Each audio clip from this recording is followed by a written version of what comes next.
A corrupção da terra e o chamado de Noé. A história do dilúvio começa com um mundo mergulhado na escuridão. Segundo Gênesis capítulo 6, a maldade dos homens havia se multiplicado sobre a terra. Os pensamentos da humanidade eram continuamente voltados para o mal. A criação, que Deus havia declarado muito boa, agora estava corrompida. O coração de Deus se entristeceu profundamente ao ver o rumo que o mundo tomou. Ele havia dado liberdade ao homem, mas o homem escolheu o pecado. E essa escolha trouxe violência, perversidade e injustiça. É nesse cenário sombrio que surge um personagem diferente: Noé.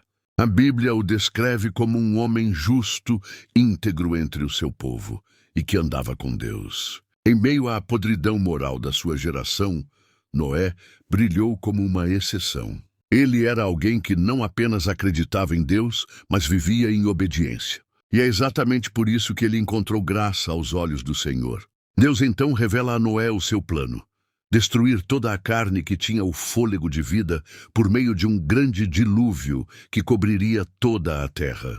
Mas diferente dos demais, Noé receberia uma chance de sobreviver e de preservar a vida. Deus lhe dá instruções detalhadas para construir uma arca de madeira de cipreste, com compartimentos, 3 andares e vedada com betume por dentro e por fora. Era uma verdadeira embarcação de salvação, projetada para resistir às águas do julgamento. Imagine o que Noé deve ter sentido ao ouvir isso. Uma chuva tão forte que inundaria tudo? Uma arca gigante para abrigar animais de todas as espécies? A fé de Noé, mais do que uma crença passiva, se tornou uma obediência ativa. Durante anos, ele trabalhou nessa missão, sendo ridicularizado pelos que o cercavam, mas firme em sua confiança nas palavras de Deus. Esse primeiro ato da história nos ensina sobre o juízo de Deus, mas também sobre a graça que ele oferece aos que o buscam. Em um mundo corrompido, Noé se manteve fiel.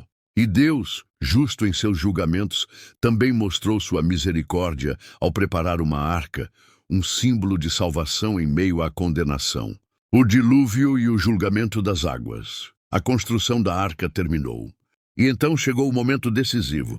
Deus mandou Noé entrar na arca com sua esposa, seus 3 filhos, Sem, Cã e Jafé, e as esposas deles. Além da família, ele deveria abrigar um casal de cada espécie de animal, macho e fêmea, além de 7 pares dos animais puros. Tudo conforme a ordem divina, para que a vida pudesse continuar após o juízo. Quando todos estavam a bordo, algo impressionante aconteceu. O próprio Deus fechou a porta da arca. Era o sinal de que o tempo da graça havia se encerrado. Agora começava o juízo. Noé não tinha mais controle. Tudo estava nas mãos do Altíssimo. Então, as comportas do céu se abriram e as fontes do abismo romperam. Choveu sem parar por 40 dias e 40 noites. A terra foi coberta pelas águas, e todos os seres vivos que estavam fora da arca pereceram.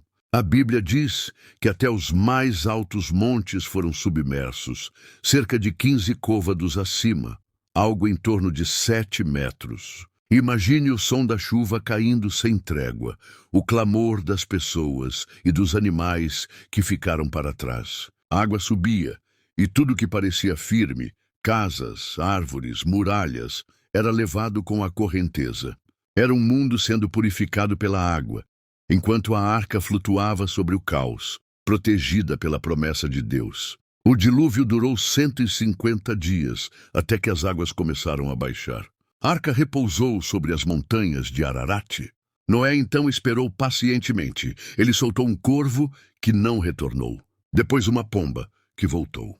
Só quando ela retornou com uma folha de oliveira no bico, Noé entendeu que a vida voltava a florescer. Esse período dentro da arca revela mais que destruição, mostra a proteção divina. Enquanto o mundo era julgado, Deus guardava aqueles que confiaram nele. É uma imagem poderosa do cuidado divino no meio do caos. A arca é, nesse sentido, um símbolo de Cristo.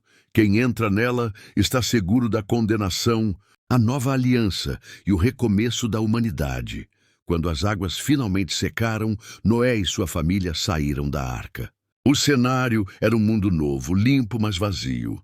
Era como voltar ao início, ao momento da criação, quando tudo ainda estava por ser preenchido. E a primeira atitude de Noé, ao pisar em terra firme, foi construir um altar e oferecer um sacrifício a Deus. Ele não pensou primeiro em construir casas ou plantar, pensou em adorar.